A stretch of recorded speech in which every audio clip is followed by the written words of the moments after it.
Rebellion came in a near half dozen, 5 Liberal MPs defying the Prime Minister to support Labor-backed amendments. I can honestly say that this has been one of the most difficult weeks of my time in Parliament.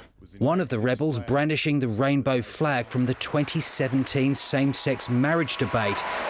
Ring the bells. During an all-night sitting that saw Trent Zimmerman and 4 other Liberals vote against the government to extend protections for transgender students. I could not live with myself if I didn't seek to address those issues. This is a bill that I earnestly hoped would unite this place. The Prime Minister tried to wedge Labor and ended up wedging himself. The Liberal moderates believed they'd reached an agreement with the Attorney-General last year to protect gay and trans children, and the ABC can reveal they hardened their resolve to cross the floor after the Labor leader laid bare a similar assurance he received from the Prime Minister by letter in December. Leave is granted. In which Scott Morrison said there was no place for any form of discrimination against a student on the basis of their sexuality or gender identity. Had the legislation passed without this significant amendment, it wouldn't have fulfilled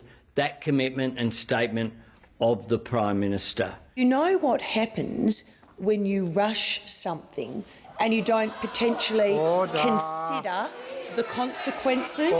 This morning, the coalition was flagging unpicking the changes in the Senate. The government will inevitably move amendments to try and revert the bill back to the government's position. But soon realised that would not be easy, with another Liberal likely to cross the floor. I would have ensured that vulnerable transgender children were protected.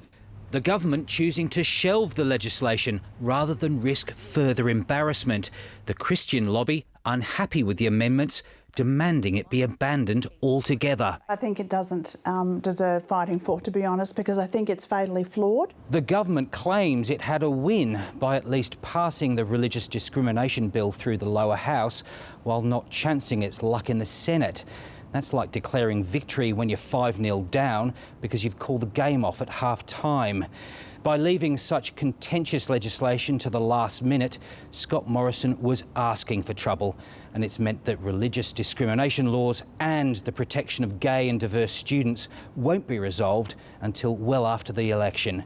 Andrew Probyn, ABC News, Canberra.